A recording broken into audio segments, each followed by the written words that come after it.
하나님이요.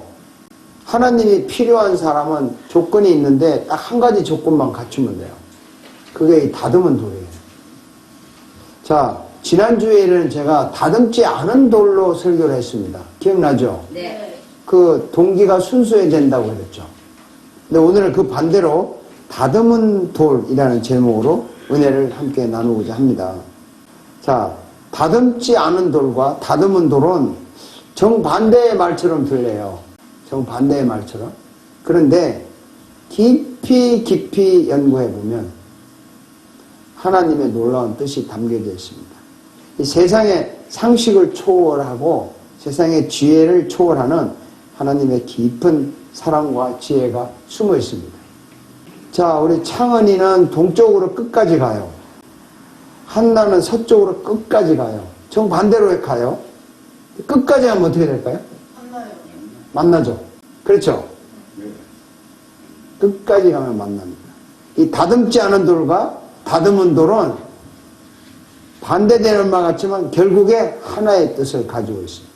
오늘 읽은 말씀에 다듬은 돌에 대한 말씀이 나와요. 그동안 이스라엘 민족은 하나님께 제물을 바칠 때 다듬지 않는 돌로 제단을 쌓고 그 위에 제물을 드렸습니다. 지난주에 보여주신 대로 이렇게 다듬지 않은 돌에 제물을 쌓았죠. 근데 이스라엘이 드디어 국가를 세웠어요. 이제는 하나님께서 특별한 장소를 정해주셨어요. 그리고 그곳에서 하나님이 이스라엘 민족을 직접 만나겠다. 내가 만나는 성전을 세우라고 지시하셨어요. 그래서 성전에서 제물을 드리는 거죠. 그 성전 이름을 예루살렘 성전이라고 합니다. 그런데 솔로몬 왕 때 지어서 솔로몬 성전이라고도 합니다. 근데 성전을 뭘로 지었냐면 돌로 이렇게 쌓았죠. 그 돌에 대해서 아주 특별한 말씀을 하셨습니다. 왕상 5장 17절에 이렇게 말씀하셨어요. 읽어봅시다. 왕은 명령을 내려서 다듬은 돌로 성전의 기초를 놓으려고 크고 값진 돌을 세석하려 했다. 그리고 오늘 읽은 이 본문에 한번 읽어봅시다. 돌은 세석장에서 잘 다듬어낸 것을 썼으므로 막상 성전을 지을 때에는 망치나 점등, 새로 만든 어떤 연장 소리도 성전에서는 전혀 들리지 않았다. 자, 기초를 잘 다듬은 돌로 쌓았고 성전을 지을 때 다듬은 돌을 저 채석장에서 만들어가지고 이 성전 안에 와서는 망치 소리나 새 연장 소리 전혀 안 나게 다 다듬어서 가져와서 성전을 세웠다는 겁니다. 그래서 다듬은 돌로 지은 성전은 어떻게 생겼냐? 뭐 이런 모양이에요. 뭐 그때 당시 성전이 없어졌으니까 학자들이 연구해서 이렇게 그린 건데 이 다 돌 다듬어서 세운 거예요. 다듬어서. 자, 다듬은 돌은 뭘 의미하느냐? 다듬은 돌. 성전에 다듬은 돌은 뭘 의미하느냐? 이 준비된 돌을 의미합니다. 맞아요. 이 말이 맞아요. 준비된 돌이다. 그래서 우리는 이런 말을 많이 듣습니다. 하나님은 준비된 자를 사용하신다. 쓰임받기 위해서 잘 준비하라. 그러면 준비된 사람들은 하나님께서 크게 쓰신다. 이런 말 들어봤죠? 그래서 여러분 준비하라는 말 들었죠? 뭐 그래서 예를 들어요. 모세는 40년 동안 광야에서 뭐 준비를 하고 40년 동안 궁궐에서 준비를 해서 하나님이 썼다. 다윗은 목동 시절에 뭐 잘 준비해서 골리앗과 싸울 때 이거 잘 돌려가지고 이겼다. 뭐 이렇게 준비한 사람을 하나님이 쓰신다. 상당히 많이 들었을 거예요. 이 말이 맞는 말입니다. 그러나 하나님은요 전혀 준비되지 않는 사람도 사용하세요. 전혀 준비 안 된 사람도 하나님이 사용하신다니까요. 그래서 교회에서는 준비된 사람이나 준비 안 된 사람이나 다 사용하십니다. 그러니까 여러분 걱정할 거 없어요. 또 다른 분들은 뭘 의미하느냐? 흔히 이렇게 말합니다. 재능이 있는 사람, 은사가 있는 사람. 맞는 말이죠. 하나님은 그 사람이 가지고 있는 재능이나 은사를 사용해서 교회를 세우기도 합니다. 그러나 재능도 없고 은사도 없는 사람도 하나님이 사용하세요. 그렇습니다. 교회에서는요 재능이 있다, 은사가 있다 이거 관계없어요. 하나님의 교회 누구나 사용하세요. 처음 들어봤죠? 예배 시간에 여러분 여기 앉아있는 것만으로도 하나님이 충분히 사용하는 겁니다. 아멘. 그 재능이 있다 없다 이런 관계없어요. 이미 여러분을 쓸모 있는 사람이에요. 하나님 앞에 진정으로 예배하는 자세만 있으면 재능과 관계없이 하나님이 여러분을 쓰시고 사용합니다. 그러니 세상적인 용어로 많이 오해를 안 하셔도 될 것 같아요. 다듬은 돌은 뭘 의미하느냐? 열심히 하는 사람. 이게 다듬은 돌이다. 맞는 말 같죠? 아니 맞잖아요. 하나님이 열심히 부지런한 사람 사용하잖아요. 그런데 아니에요. 하나님은 게으른 사람도 사용해요. 이 교회는요, 열심히 있는 사람이나 게으른 사람이나 다 사용한다는 겁니다. 그래서 이 재능이 있는 자나 준비된 자나 은사가 있는 자나 열심히 하는 자만 하나님이 교회에서 사용하는 것이 아니고 준비 안 된 사람, 재능 없는 사람, 열심히 없는 사람, 모든 사람을 하나님은 사용하십니다. 근데 하나님이 사람을 사용하기 위해서 반드시 요구하는 게 하나 있어요. 재능과 준비된 이런 거 아니고 정말 요구하는 게 하나 있어요. 그게 뭐냐면 다듬은 돌을 요구하는 거예요. 다듬은 돌. 준비된 돌도 아니고 열심히 있는 돌도 아니고 뭐 은사가 있는 돌도 아니고 그럼 다듬은 돌이 뭐냐? 다듬은 돌이 뭐냐? 여러분 음식이나 그 요리하는데 사용하는 그릇 있죠. 그릇이 종류가 많죠. 굉장히 많아요. 큰 거로 작은 거로 뭐 예쁜 거로 못난 거로 뭐 고상한 거 심지어 약간 흠이 있는 그릇 이런 거 다 있어요. 그래서 그 요리사들이 필요에 따라 그릇을 사용합니다. 그렇죠? 다 사용하죠. 근데 그 그릇을 사용하는데 단 하나의 조건이 있어요. 그게 뭐죠? 그 음식을 담기 위해서 그릇을 고르는데 큰 것도 작은 거 이쁜 거 뭐 이거 다 고르는데 그걸 사용할 때 쓰는 단 하나의 조건이 있어요. 그렇죠. 절대 더러운 그릇은 안 써요. 절대 더러운 건 안 써요. 일단 그릇이 깨끗해야 사용한다는 것입니다. 그래서 하나님은 사람을 사용하실 때 잘 다듬은 사람을 요구하시는데 잘 다듬은 돌을 요구하시는데 그것은 회개하는 사람이에요. 아멘. 재능 있는 사람, 준비된 자, 열심히 있는 자보다는 회개할 줄 아는 사람을 하나님이 사용하시는 겁니다. 아멘. 그것이 다듬은 돌이에요. 그릇은 모양도 중요하고 뭐 크기도 중요하지만 절대로 더러운 건 쓰지 않습니다. 하나님은 절대로 회개하지 않는 자를 사용하지 않습니다. 아멘. 회개하는 사람을 사용하는 거예요. 그래서 회개하는 사람, 다듬은 돌. 자, 우리 교회에서 성전에서 사용되는 이 돌은 회개하는 사람을 하나님이 쓰는 거예요. 깨끗한 사람을 쓰는 거예요. 한국에 이런 일이 있었어요. 1907년에 한국 평양 대부흥이라는 게 있었습니다. 대단한 거죠. 여기 아주사에는 1906년도에 있었는데 뭐 한국의 원산에서부터 이제 부흥운동이 일어나다가 1907년 1월 6일부터 10년 부흥 사경회가 평양에 있는 장대현 교회에서 열렸어요. 4개 교회가 연합해서 선교사님들이 모여가지고 이제 집회를 하고 뭔가 우리도 부흥이 좀 일어나야 되겠다. 왜 이렇게 교회가 썰렁하냐 하고 막 했는데 그 새벽 예배에 누가 인도했냐면 길선주 장로라는 분이 새벽 예배를 인도했습니다. 그분이 목사 안수 받기 얼마 전이었어요. 새벽 예배 인도하는데 예배 찬송하고 기도하는데 뭔가 분위기가 냉랭한 거야. 썰렁한 거야. 뭔가 막 인간적으로 막 소리를 내고 저도 어떤 때는 기도를 막 열정으로 하려고 막 하는데 냉랭하게 기도가 이렇게 딱딱하고 막히는 그런 많이 느껴요. 그래서 이 예배 인도하는 김선주 장로가 야 이게 뭐야? 왜 이렇게 딱딱하고 뭐가 썰렁하냐? 뭐가 이렇게 막힌다? 하다가 성령님이 임재하셨어. 갑자기 이게 바로 이 나 때문에 부흥이 안 일어나고 분위기가 냉랭하다. 그걸 깨달은 거야.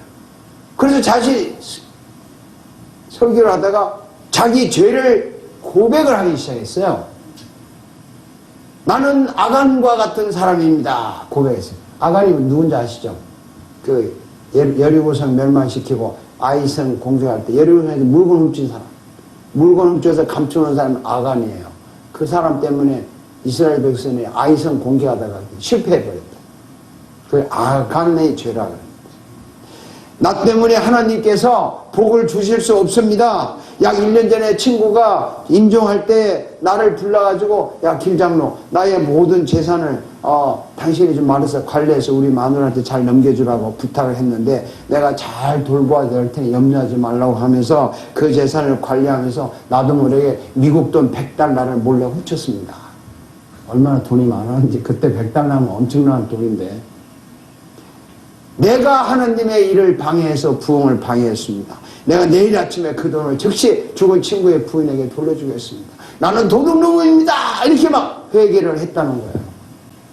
그 회개가 일어나니까 성령님의 역사가 터져가지고 막 사람들이 일어나서 막 회개를 하는 거예요. 나는 옆집에 소를 훔쳤다. 나는 옆집에 아줌마고 뭐 나는 옆집에 아가씨하고 나는 어느 집에 가서 뭘 훔치고 열흘 동안요 밤낮 없이 막 회개 운동이 일어난 게 평양 대부흥 운동입니다. 하나님은 다듬은 돌, 회개한 사람을 사용하십니다. 아멘. 그릇이 깨끗해야 사용할 수 있을지 회개하는 사람을 하나님이 사용합니다. 다듬은 돌은 회개하는 사람. 근데 회개하는 사람, 다듬은 돌 서로 공통점이 있어요. 누군가에 의해서 일어난다는 거죠.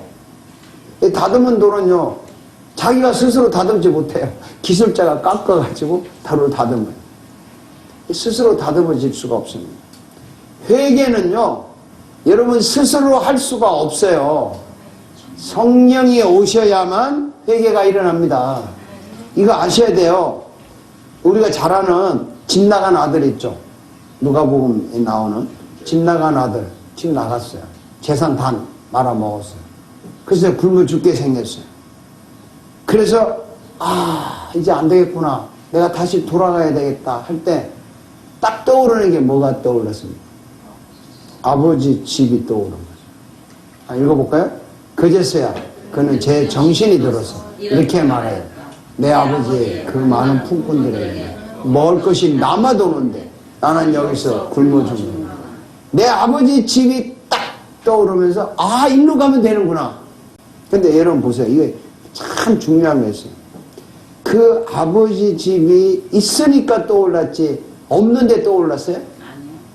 아버지 집이 떠올라서 그 아버지 집이 나를 아버지 집으로 가게 만드는 겁니까? 내가 아버지 집으로 갔습니까? 아버지 집이 나를 그걸로 유혹한 거예요. 끌고 간 거예요. 이거 잘 들으셔야 돼요. 그래서 아버지 집으로 간 거예요. 그게 회개입니다. 아버지 집이 나를 끌고 간 거예요. 아버지 집으로.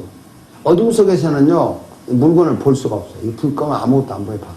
근데 빛이 쫙 들어오면 물건이 보여. 이제 까만 거 하얀 물건이 다 보입니다. 마음속에 성령이 오시면, 빛 대신 주님이 오시면 내 마음에 있는 모든 것이 보여요. 더러운 것이 보인다니까요. 이거 더럽구나, 이건 아니구나, 이건 맞구나, 이게 보인다고요. 그것을 다 고백하고 고치는 게 회개입니다. 그래서 다듬은 돌은 기술자가 다듬듯이 회개는 성령님이 하게 하시는 거예요. 여러분 제가 아주 정말 기가 막힌 말씀 드릴 테니까 충격받지 마세요. 절대 충격받지 마세요. 스스로 회개하려고 노력하지 마세요. 회개하려고 노력하지 말라고요. 하루 종일 회개해 보세요. 용서가 되는. 안 된다고 그건 도 닦는 거예요. 회개하려고 노력하지 말고 성령이 내 마음속에서 활동하게 해달라고 간구하세요. 아멘. 성령이 비춰야 주님이 오셔서 활동하셔야 죄가 보인다고 저절로. 아멘. 보이면 토하게 돼 있잖아요. 토하고 고치고 싶잖아요. 그러는 것이지 인간적으로 뭐 산에 가서 돌을 닦고 주여 회개합니다. 내가 무슨 죄 용서해. 아니 그런 회개는 불교에서 하는 거예요. 불교에서 도 닦는 사람들이 하는 거예요. 성령님이 충만히 역사하시면 저절로 더러운 것을 고백하게 되고 저절로 고치려고 노력하게 돼요. 기독교가 얼마나 멋있는 종교인 줄 아시죠 여러분? 예수님, 성령님이 얼마나 멋있는 분인데, 우리가 회개한다고 용서해주고, 예? 우리가 좀 한다고 칭찬해주고, 아니, 그런 싸구려 기독교를 그냥 믿으러 여러분 거 아니잖아요, 여러분. 회개하는 사람이 교회에 필요한 거지. 준비된 자, 재능 있는 자, 열심히 있는 자, 그런 걸 골라서 교회가 쓰지 않아요. 회개하는 사람 쓰는 거예요. 근데 여러분 마음에 성령님이 계시잖아요. 그럼 믿어요? 아멘. 한번 읽어봅시다. 여러분의 몸은 여러분에 계신 성령의 전이라서 알지 못합니까? 여러분 성령을 하나님으로부터 받아서 모시고 있습니다. 여러분은 여러분 자신의 것이 아닙니다. 성령님을 모시고 있는데 하나님으로부터 받아서 모시고 있는 거예요.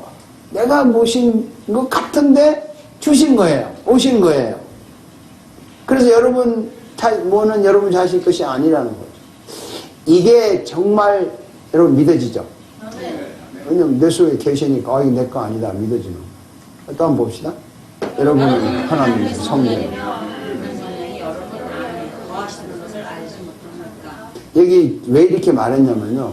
여러분은 하나님의 성전이고 하나님의 성령이 여러분 안에 거하신다는 것을 알지 못합니까? 라고 물은 이유가 여러분 안에 거하고 있는데 인식을 못하고 있다는 거예요. 왜?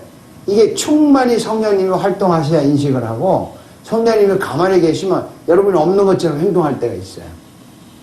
근데 여러분은 정말 성령이 계신다고 이거 의심하면 안 돼요. 근데 물론 예수를 전혀 안 믿는 사람, 구원자를 믿지 않는 사람에게는 아직 성령님이 내 마음속에는 안 오시죠. 밖에서 그냥 성령님이 기다리고 있겠죠. 그렇지만 정말 예수가 나의 구주고 그분이 십자가에서 나의 죄값을 지불하셨다는 걸 정말 믿게 되면 성령님이 오는데 그 믿는 것도요 내 힘으로 안 된다니까. 묘하다고 이게. 그래서 성령님이 믿도록 해줘야 믿어요. 이것도. 근데 이런 거 있더라고요. 우리가 믿으려고 노력을 아무래도 성령님이 입 딱 다물면 소용없어요. 근데 우리가 믿으려고 노력을 할 때 성령님이 확 도와줘서 믿게 하는 이게 참 묘한 관계라고. 주도권을 성령님이 잡고 있는 거예요. 믿으려고 노력하는 사람에게 확 믿음을 주시는 거죠. 내 속에 오시는 거예요. 그 오시면 이미 내 안에 성령님이 계시기 때문에 여러분은요, 제가 여러분 마음 잘 알아요. 여러분 정말 회개하고 싶은 마음 있잖아요. 있죠? 네. 그리고 수시로 회개하잖아요. 네. 그리고 또 회개하죠. 그리고 날마다 회개하죠. 그런데 그 말을 뒤집어보면 날마다 잘못하고 있다는 거야. 날마다 뭔가 내 속에 자꾸 들어온 게 보인다는 거야. 그런데 여러분은 성령님이 계시기 때문에 그게 더러운 것이 보이고 날마다 회개하고 싶은 마음이 생겨요. 그게 일어난다니까. 여러분은 성령님이 계신다니까요. 이거 확실히 믿어야 돼요. 성령님이 계시면 막 펄쩍 뛰고 막 몸이 뜨겁고 짜릿짜릿하고 방언하고 얘네들 그것만 성령이라고 착각하지 마시고 이게 아닌데 내가 왜 이러냐 하고 이게 뭔가 회개하고 싶은 마음이 일어나는 것 자체가 이미 성령님이 여러분 건들고 있는 거예요. 그런데 거기에 확 여러분이 힘을 넣어서 좋습니다. 밝혀 보여주세요. 이거 더럽습니다 하고 팍 고백할 때 다듬은 돌이 되는 거예요. 아멘. 그게 다듬은 돌이에요. 회개하기가 싫다. 회개가 멈추었다 하는 것은 내 영혼이 성령님의 내 속에서 딱 스탑하고 있는 거예요. 그럴 때는요, 성령이 충만히 활동하게 해달라고 계속 간구를 하세요. 그걸 원하신다니까. 참 묘하시다고. 우리가 이런 거 있어요. 아니, 성령님이 알아서 확 들어와서, 확 뒤집어서, 확 변화시켜서, 확 하면 되지. 왜 우리로 하여금 간구하게 하느냐. 그런 마음 생기죠. 그냥 돈 확 부어주고, 그 빌딩 확 지어주면 믿지 말라고 해도 믿을 건데, 뭘 이렇게 간구하라고 하냐. 넘어가지 마세요. 성령님은 돈 확 부어주고 싶어 한다니까. 확 용서해주고 싶고, 돌을 잘 다듬고 싶은데, 여러분에게 간구를 하라고 하는 거예요. 네, 여러분 무시하지 않으려고. 그럼 네가 간구하니까 내가 주었다. 여러분 체면 세워주려고 하는 거예요. 소위 말하는 자유의지를 존중하는 거예요. 그래서 간구해. 그럼 줄게. 그런 뜻입니다. 그래서 회개하고 싶은 마음이 없어졌다? 회개가 멈추고 싶다 그러면 성령님께 간구를 하세요. 이거 아닌데 왜 이랬습니까? 내 몸이 이랬습니까? 간구하시면요, 반드시 회개하고 싶은 마음이 생기고 내 마음을 깨끗이 비워서 아름다운 그릇으로 만들어서 다듬은 돌로 사용하신다니까요. 아멘. 이게 얼마나 큰 은혜입니까? 그래서 하나님이 필요한 사람은 한 가지만 갖추면 돼. 어떤 걸 갖추라고요? 회개하는 마음, 회개하는 심령. 한번 읽어봅시다. 하나님이 원하시는 제물, 찢겨진 심령입니다. 오 하나님, 주님을 찢겨지고 짓밟힌 마음을 내시오. 이게 찢겨진 심령이 뭐냐면 회개하는 심령이에요. 자기가 자기 속을 보니까 엉망인 걸 아는 거야. 성령님이 오시니까. 야, 이거 정말 엉망이네. 이것을 주님이 멸시하지 않는다는 말이에요. 이걸 원하시는 거예요. 회개하는 마음을 원하신다 이 말이에요. 찢겨진 심령. 그러니까 물론 준비도 잘 해야 되고 열심도 내야 되고 또 여러분 은사도 받아야 돼요. 하지만 그런 거는 부수적인 거예요. 정말 필요한 건 상한 심령, 회개하는 심령. 이것이 다듬은 돌입니다. 이 회개하는 심령으로 일하는 사람은 동기가 순수하지 않겠어요? 그래서 다듬지 않은 돌하고 같은 뜻이에요. 이 기가 막힌 하나님의 뜻. 여러분, 수시로 회개하는 마음을 갖추면 됩니다. 그래서 여러분은 이미 다듬은 돌이 되어 있어요. 회개하는 심령이 되어 있다고요. 여러분의 교회에 필요한 사람이 되어 있다고 사실은. 그 여러분 모르고 있는 게 안타까운 거예요. 자, 다듬은 돌 된 거 축하합니다. 아멘. 회개하는 사람이 된 걸 축하한다고요. 네? 이게 얼마나 즐거운 일이에요. 우리 힘으로 안 되고 성령님이 우리 속에 오셔서 이렇게 만들어준 거, 이 성령님의 여러분 속에 충만이 된 것을 정말 축하합니다. 아멘. 이런 기쁨으로 또 한 주간을 살아나가기를 주의 이름으로 축원합니다.